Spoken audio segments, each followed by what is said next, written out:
Exode, chapitre 34. L'Éternel dit à Moïse, « Taille 2 tables de pierre comme les premières, et j'y écrirai les paroles qui étaient sur les premières tables, que tu as brisées. Sois prêt de bonne heure, et tu monteras dès le matin sur le mont Sinaï.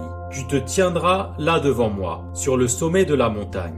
Que personne ne monte avec toi, et que personne ne paraisse sur toute la montagne, et même que ni brebis ni bœuf ne pèsent près de cette montagne. » Moïse tailla 2 tables de pierre comme les premières. Il se leva de bon matin et monta sur le mont Sinaï, selon l'ordre que l'Éternel lui avait donné. Et il prit dans sa main les 2 tables de pierre. L'Éternel descendit dans une nuée, se tint là auprès de lui, et proclama le nom de l'Éternel. Et l'Éternel passa devant lui et s'écria, « L'Éternel, l'Éternel, Dieu miséricordieux et compatissant, lent à la colère, riche en bonté et en fidélité, qui conserve son amour jusqu'à 1000 générations, qui pardonne l'iniquité, la rébellion et le péché, mais qui ne tient point le coupable pour innocent, et qui punit l'iniquité des pères sur les enfants et sur les enfants des enfants jusqu'à la 3e et à la 4e génération. » Aussitôt Moïse s'inclina à terre et adora. Il dit, « Seigneur, si j'ai trouvé grâce à tes yeux, que le Seigneur marche au milieu de nous, car c'est un peuple au cou raide. Pardonne nos iniquités et nos péchés, et prends-nous pour ta possession. » L'Éternel répondit, « Voici, je traite une alliance. Je ferai, en présence de tout ton peuple, des prodiges qui n'ont eu lieu dans aucun pays et chez aucune nation. Tout le peuple qui t'environne verra l'œuvre de l'Éternel, et ce que j'accomplirai par toi inspirera de la crainte. Prends garde à ce que je t'ordonne aujourd'hui. Voici, je chasserai devant toi les Amoréens, les Cananéens, les Hétiens, les Phéréziens, les Éviens et les Jébusiens. Garde-toi de faire alliance avec les habitants du pays où tu dois entrer, de peur qu'il ne soit un piège pour toi. Au contraire, vous renverserez leurs autels, vous briserez leurs statues et vous abattrez leurs idoles. Tu ne te prosterneras point devant un autre Dieu, car l'Éternel porte le nom de jaloux. Il est un Dieu jaloux.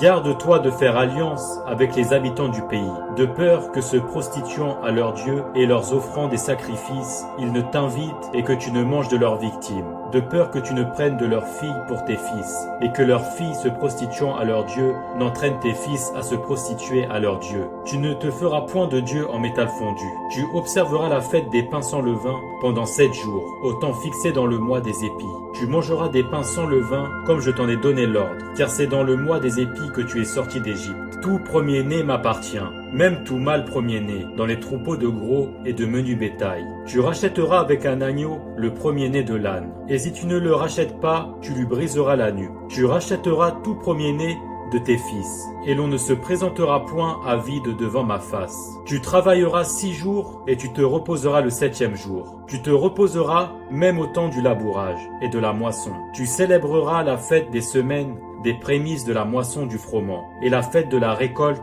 à la fin de l'année. 3 fois par an, tous les hommes se présenteront devant le Seigneur, l'Éternel, Dieu d'Israël. Car je chasserai les nations devant toi, et j'étendrai tes frontières, et personne ne convoitera ton pays, pendant que tu monteras pour te présenter devant l'Éternel, ton Dieu, 3 fois par an. Tu n'offriras point avec du pain levé le sang de la victime immolée en mon honneur, et le sacrifice de la fête de Pâques ne sera point gardé pendant la nuit jusqu'au matin. Tu apporteras à la maison de l'Éternel, ton Dieu, les prémices des premiers fruits de la terre. Tu ne feras point cuire un chevreau dans le lait de sa mère. L'Éternel dit à Moïse, écris ces paroles, car c'est conformément à ces paroles que je traite alliance avec toi et avec Israël. Moïse fut là avec l'Éternel 40 jours et 40 nuits. Il ne mangea point de pain et il ne but point d'eau. Et l'Éternel écrivit sur les tables les paroles de l'alliance, les 10 paroles. Moïse descendit de la montagne de Sinaï, ayant les 2 tables du témoignage dans sa main, en descendant de la montagne, et il ne savait pas que la peau de son visage rayonnait, parce qu'il avait parlé avec l'Éternel. Aaron et tous les enfants d'Israël regardèrent Moïse, et voici la peau de son visage rayonnait, et ils craignaient de s'approcher de lui. Moïse les appela. Aaron et tous les principaux de l'assemblée vinrent auprès de lui, et il leur parla. Après cela, tous les enfants d'Israël s'approchèrent, et il leur donna tous les ordres qu'il avait reçus de l'Éternel, sur la montagne de Sinaï. Lorsque Moïse eut achevé de leur parler, il mit un voile sur son visage. Quand Moïse entrait devant l'Éternel pour lui parler, il ôtait le voile, jusqu'à ce qu'il sorte. Et quand il sortait, il disait aux enfants d'Israël ce qui lui avait été ordonné. Les enfants d'Israël regardaient le visage de Moïse et voyaient que la peau de son visage rayonnait. Et Moïse remettait le voile sur son visage, jusqu'à ce qu'il entre pour parler avec l'Éternel.